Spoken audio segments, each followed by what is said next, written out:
Bota aqui para mim Tiago capítulo 4 e versículo 1. Aleluia. Você está bem? Está tudo bem?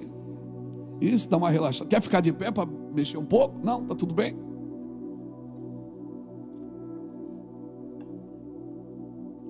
Tiago 4:1 diz assim: de onde procedem as guerras e contendas que há entre vós? De onde senão dos prazeres que militam na vossa carne? Cobiçais e nada tendes, matais e invejais e nada podeis obter. Viveis a lutar e a fazer guerras, nada tendes porque não pedis. Pedis e não recebeis porque pedis mal, para esbanjardes em vossos prazeres. Infiéis.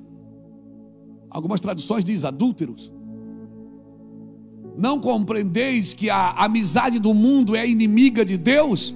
Aquele, pois, que quiser ser amigo do mundo, constitui-se inimigo de Deus.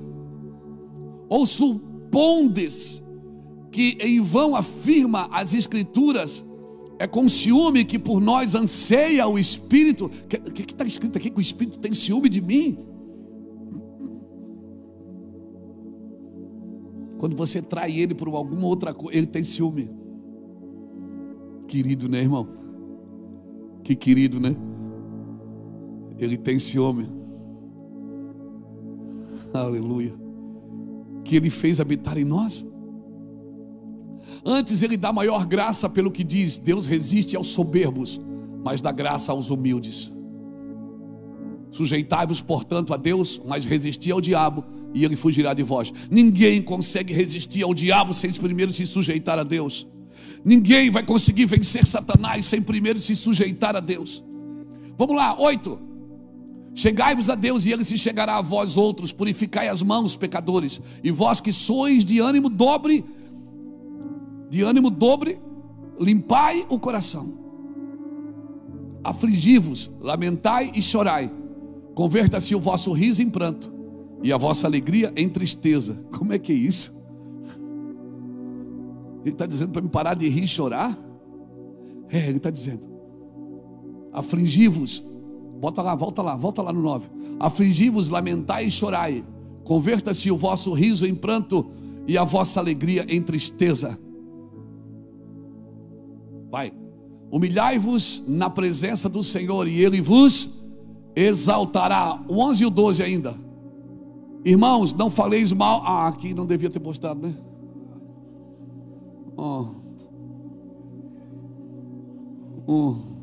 Irmãos, não faleis mal um dos outros. Aquele que fala mal do irmão ou julga seu irmão, fala mal da lei e julga a lei. Ora, se julgas a lei, não és observador da lei, mas és juiz. E há um só legislador e juiz, aquele que pode salvar e fazer perecer. Tu, porém, quem és que julgas o teu próximo?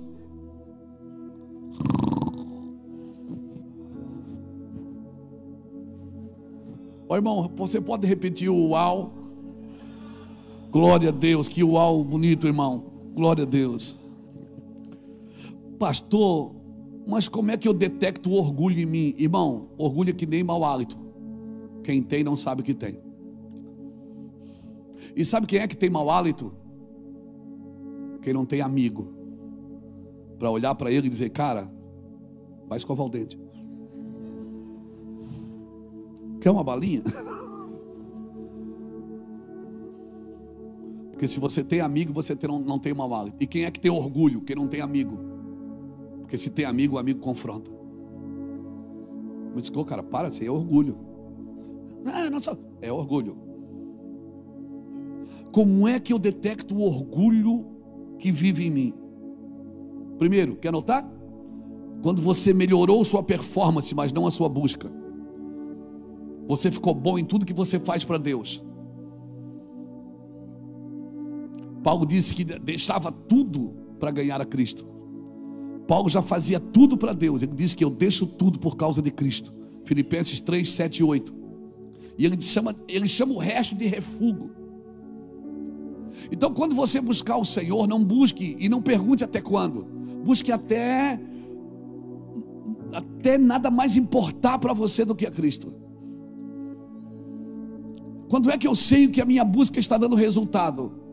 Quando eu buscar até nada mais se importar, até Ele ser prioridade. Isso não vai me tornar, como chama? Uma pessoa assim que é fanático? Não, pode ficar tranquilo. A religião te torna fanática, o amor de Deus não.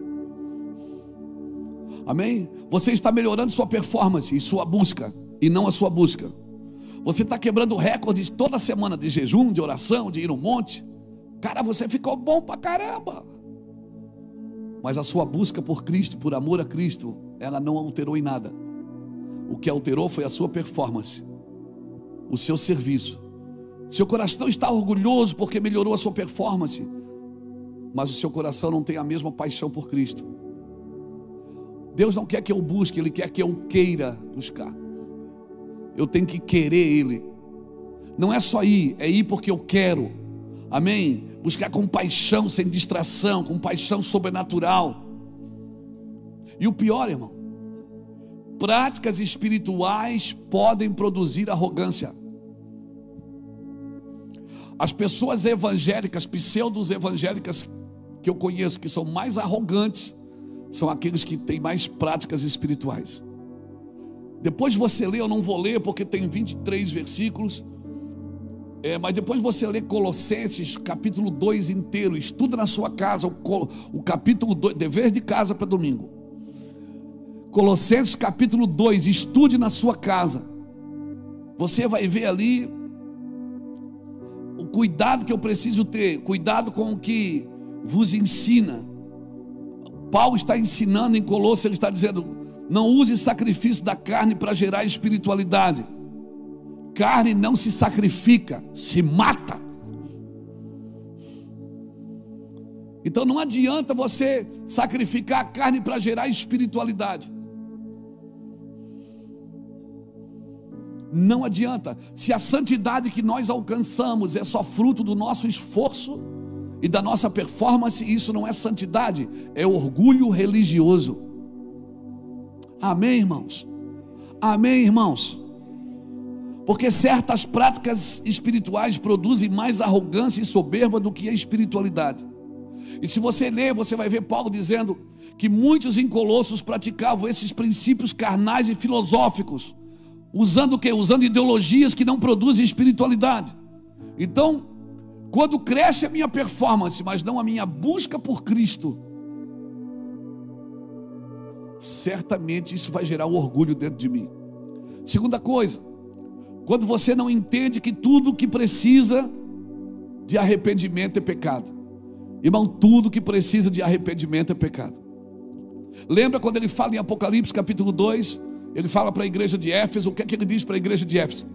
Tenho, porém, contra ti que deixaste o teu primeiro amor. O que é que ele diz? Volta e te arrepende. Então amor, falta de amor também é pecado.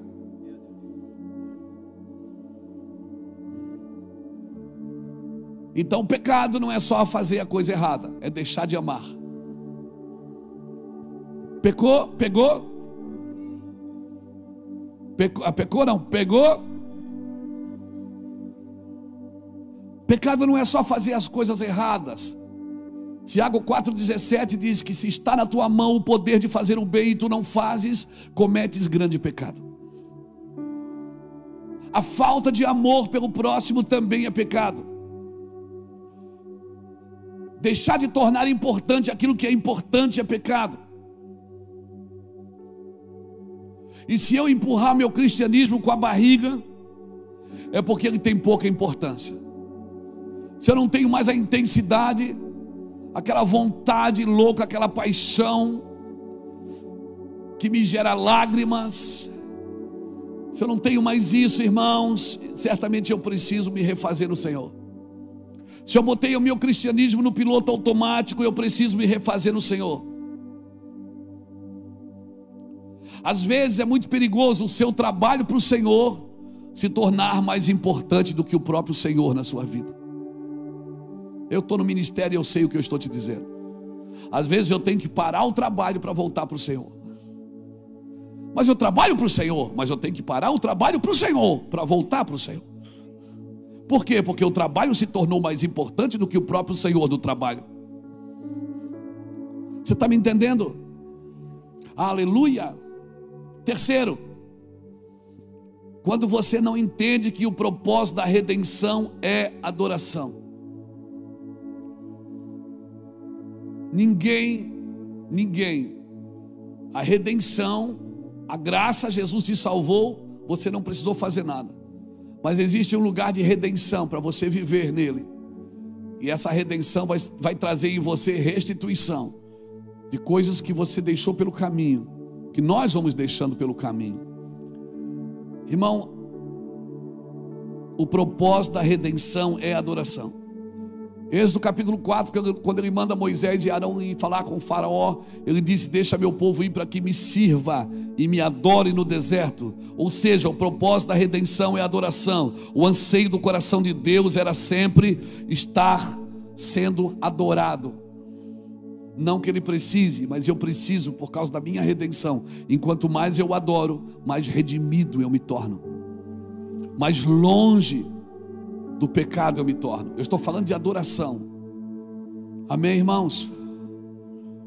Alguém perguntou assim na internet: por que eu já fui na igreja de vocês, por que vocês ficam pulando? Eu disse: porque a gente não sabe voar. Se a gente soubesse voar, a gente voava e não pulava.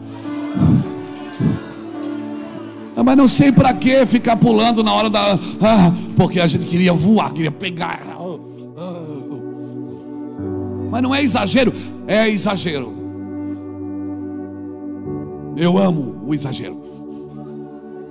É, pastor, é. Eu vou te falar, o problema da igreja não é o exagero, é o controle. O problema da igreja não está nos exageros. Deixa o menino rodar. O problema é o controle.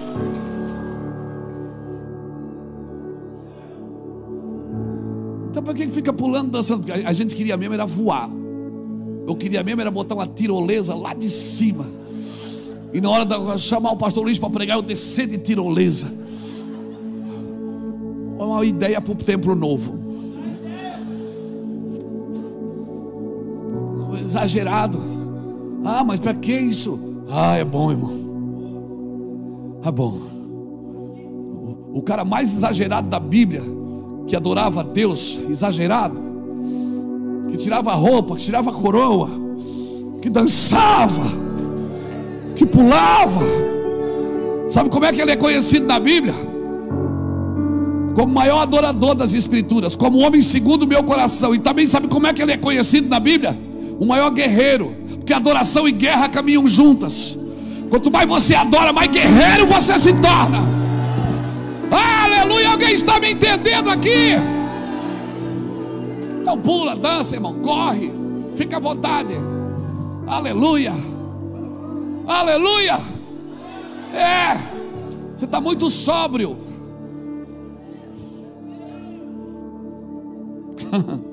Aí, o que acontece? O povo disse, Moisés disse assim lá, pô, cara, que coisa linda isso. Coisa linda isso, não estou falando do Lapa, estou falando daqui. Moisés diz assim para Faraó: deixa meu povo ir, para que me adore. Aí sabe o que Faraó faz? Não, eles estão ociosos. Aumenta o trabalho deles. Sabe quem é que aumenta o teu trabalho para você não adorar?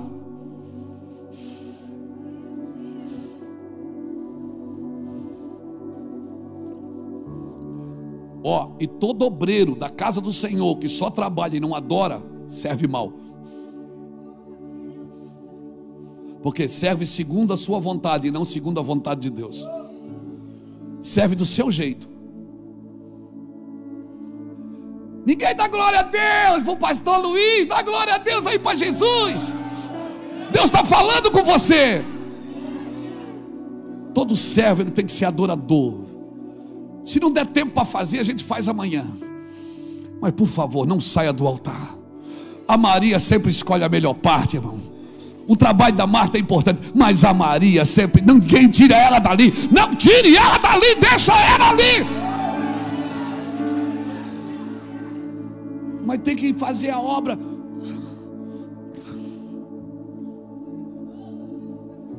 Tem gente que não adora, só arruma demanda para quem adora. arruma demanda para a igreja, quer que a gente trabalhe o dia inteiro, todo dia. Não, irmão. Deus nunca vai se zangar com você porque você gastou meia hora a mais buscando a Ele. Deus nunca vai se zangar com você porque você disse: cara, hoje eu precisei ficar com Deus. Sabe, Deus falou comigo. Eu abri a Bíblia, rapaz, Deus falou comigo. Mas, meu irmão, tinha tudo para fazer aqui. Não, irmão, você pode adorar. Se o pastor brigar, não entendeu também. Deixa eu te falar uma coisa. Quem aumenta o teu trabalho para você não adorar é Faraó, ou líderes que têm a síndrome dele. Esse povo está muito ocioso, vão dar trabalho para eles não ter tempo de adoração. Então, irmão, o trabalho não impressiona Deus.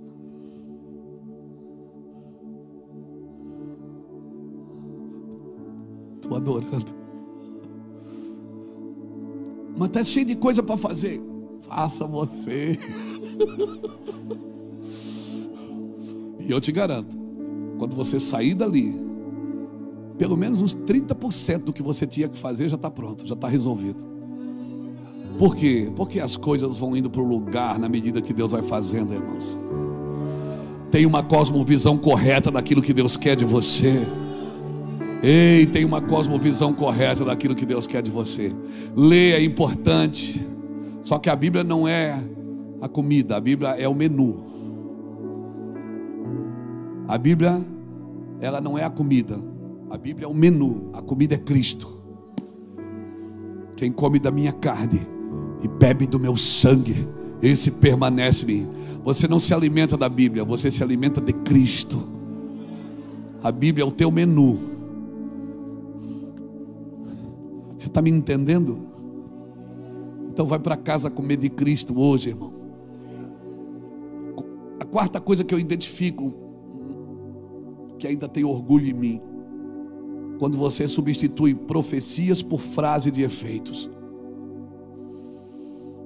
Tem uma profecia reinando sobre a sua vida. Não substitua. Você vai viver o que você diz, não o que você ouve. O que você ouve muda você, o que você fala muda tudo ao seu redor. E a profecia diz: eu abalarei céus e terra. Eu abalarei o Rio Grande do Sul.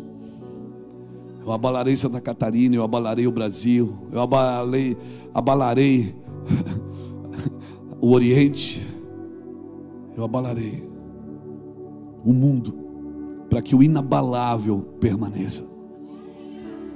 Tem coisas inabaláveis que precisam permanecer, e aquilo que pode ser abalado será. Então guarde isso no seu coração. E a quinta coisa e última: como é que eu identifico orgulho em mim? Quando você tem vontade de fazer, mas não tem uma palavra para fazer. E você pega tudo e joga tudo em cima da sua vontade. Eu tenho uma vontade, mas não tenho uma palavra. Só a vontade pode deixar um rastro de problema. O dom que recebemos do Senhor pode se tornar um obstáculo para nós mesmos, se usarmos fora da palavra. O dom é para usar dentro da palavra. O dom é para usar dentro da ordem. Amém, irmãos? Tem um texto que eu amo muito. Isso mexeu muito na minha vida muitos anos atrás. O Salmo 73, do verso 1 ao 17. Quando o salmista está dizendo: eu tive inveja dos soberbos. Eu tive inveja dos soberbos. Ele disse: porque o Senhor prospera eles, o Senhor dá tudo para eles. Aí no versículo 21 a 28, você vai ver ele falando outra coisa. Ele diz: até que eu entrei no santuário de Deus. Aí no verso 25 ele já diz assim: o que tenho eu além de ti, Senhor?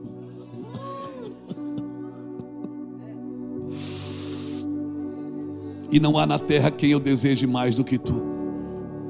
Aquele homem que estava com inveja do outro, ele falou assim: até que eu entrei no santuário, assim, até que ele foi adorar. Quando ele adorou, ele disse: cara, eu estou invejando coisa nada a ver.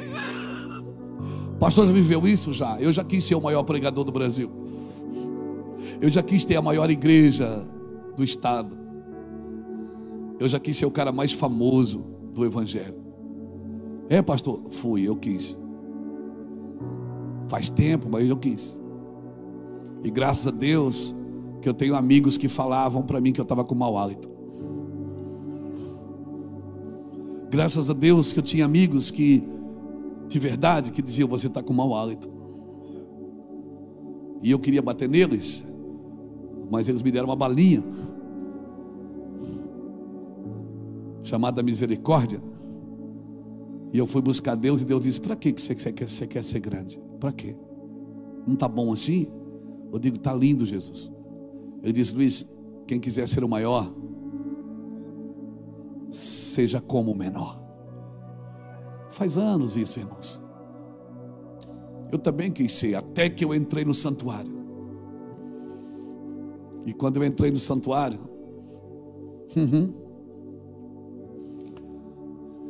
eu também disse o que o salmista disse: quem tenho eu além de ti? Quem tenho eu além de ti? Textos como esse, como de Jeremias capítulo 12, versículo de 1 a 5, depois você lê. Quando Jeremias fica apavorado, ele diz: por que o Senhor prospera o caminho dos ímpios? Por que o Senhor, esses caras fazem tudo errado e o Senhor dá tudo para eles? Jeremias 12, de 1 a 5. Depois você lê. Jeremias ele já era considerado o profeta chorão, né? Ele está lá batendo. Aí no versículo 5, Deus responde para ele. Deus diz assim: se tu te fadigas correndo com os homens que vão a pé, como tu vais competir com os cavalos? Se tropeças em terra segura, como andarás nas florestas do Jordão? Jeremias está reclamando, dizendo: por que o Senhor prospera o ímpio? Por que dá tudo certo? Aquele cara faz tudo errado e dá tudo certo para ele. Por quê? Aí o Senhor responde para ele no verso 5: se te fadigas correndo com os homens que vão a pé, como poderás competir com os que vão a cavalo? Ou seja, se nessa velocidade você já cansou, sabe qual é o nosso problema? É que a gente se compara, e quem compara, compete. E essa não é a cosmovisão do reino, porque você não precisa se comparar com ninguém. Ele te amou, e no meio de 7 bilhões que permeiam a face da terra, Ele amou você. Ele te deu um DNA que só você tem. A impressão digital do seu dedo é só você quem tem, ninguém mais tem. Ela é sua, é exclusiva, e não importa quantas milhões de pessoas permeiam a face da terra, você é exclusividade, propriedade exclusiva. Ninguém estaciona aí se ele não deixar. Aleluia. Então é nesse lugar que eu vim aqui hoje, para tirar você dele, irmãos, e para te dar uma cosmovisão. Tira essa cosmovisão de sofrimento da sua vida. Tira essa cosmovisão de não ter vantagem, de estar sempre ser um perdedor. Tira essa cosmovisão de só declarar derrotas, porque essa não é a derrota que Deus tem para você, não é a vida que Deus tem para você. A cosmovisão de Jesus com 12 anos, ela determinou o que ele faria. Ele disse: por acaso eu não cuidaria das coisas do meu pai? Estava lá com 12 anos, já sabia o que fazer. Deixa eu te falar uma coisa: tem coisas que Deus colocou dentro de você que ninguém pode tirar de você, mas você precisa ver isso, porque até que você se ame, até que você se considere, até que você acredite em quem você é, isso não é para você ficar soberbo nem altivo, mas para você ter, sabe, ter uma cosmovisão de reino de Deus. Deus me deu algo e não é para mim. Deus me deu algo e é para alguém. Alguém vai carregar isso. Isso que Deus me deu é para servir alguém. Deus me levantou, não é por causa de mim, é por causa de alguém. Deus me deu uma palavra, não é para mim. Se Deus me deu uma palavra, talvez não seja para mim. Reino de Deus não tem a ver só com você, porque se tem a ver só com você, não é de Deus essa visão. Visão que só inclui a gente não é de Deus. Eu preciso morrer. A preda carne não se sacrifica, se mata. matai a vossa carne, apresentando ela como um sacrifício vivo, santo e agradável a Deus, levando ela para o altar. Mas não se sacrifica, se mata. Amém, irmãos? Ela não se converterá nunca. Um pastor um dia sentou comigo, o pastor José Rodrigues da MCM, me levou eu lá para lá no quarto dele, lá onde ele mora, na região de Goiânia, Trindade. O quarto dele é assim em cima, numa torrezinha. Ele fez lá, levou, sentou eu lá no quarto dele, disse assim: ó, Luiz, ele tem 84 anos hoje, 84, 85. Eu vou ir lá para lá, sentamos, ele falando: ó, Luiz, deixa eu te falar. Ele fala assim, meio goianês. Eu disse: ó, Luiz, rapaz, Deus está levantando você. Eu digo: amém, pastor. Ele diz: rapaz, ó, vou te falar, quantos anos você tem? Na época eu tinha 52, faz uns 5 anos isso. Foi antes da pandemia, né, Lapa? Ele disse assim: ô Luiz, você vai ser muito tentado, viu? Você queria botar a mão na minha cabeça e dizer: receba o poder. Eu já ia cair na unção. Se Deus não me derruba, eu me jogo. E ele disse: ô Luiz, você vai ser muito tentado, viu? Tribulado vai ser. Eu digo: pastor? Ó, mas você tem 50, 52, mas quando você fizer 60, você vai continuar sendo? Eu digo: pastor? E quando você tiver 70, rapaz, você pensa que diminui? Pois só aumenta. Eu digo: não, o senhor está brincando. Ele disse: rapaz, eu vou fazer 80 anos. Na época eu ia fazer 80. E você sabe que o diabo não desistiu de mim ainda? Rapaz, eu estou um velho, 80 anos. Aquela palavra entrou no nosso coração. Deixa eu te falar uma coisa, irmãos. O diabo nunca vai desistir de você. E dá glória mesmo. Porque significa que você é um tomahawk, uma arma perigosa na mão de Deus. O diabo nunca vai desistir de você. E ele não vai trabalhar para você fazer a vontade dele, ele vai trabalhar para você fazer a sua vontade. Irmãos, tenha uma cosmovisão de reino coletiva. Pense no que Deus te colocou, aonde Ele te colocou e por que Ele te colocou. Isso não tem a ver com você. Isso tem a ver com o plano eterno de Deus, tem a ver com as próximas gerações. Deus vai te dar por causa da tua geração, que precisa ouvir o que você tem, precisa ver quem você é. Amém? Amém? Quero deixar essa palavra, muda esse conceito de sofrimento, de miséria. Muda. Tem gente que tem cara de prejuízo, irmão. O cara olha para o cara, ele tem cara de derrota, de prejuízo. Por quê? Por quê? Porque ele se faz de coitado. Ele tem cara de prejuízo, ele já entra no negócio para perder. Tudo que ele vai fazer, ele se derrota mesmo. Ele acha, ele está sempre esperando uma tragédia. Ele vai viajar e ele espera que o avião caia. Ele vai viajar e ele espera bater o carro. Ele vai, por quê? Porque já aconteceu tragédias com ele. Ele está sempre esperando uma nova. Mas nessa noite, se ouvires a voz do Senhor teu Deus, eu quero declarar sobre a sua vida, meu querido, que Deus vai mudar os seus pensamentos. Eu sei os pensamentos que eu tenho para você, para te dar uma esperança e um futuro. Não tenha medo. Não tenha medo. Não tenha medo. Amém?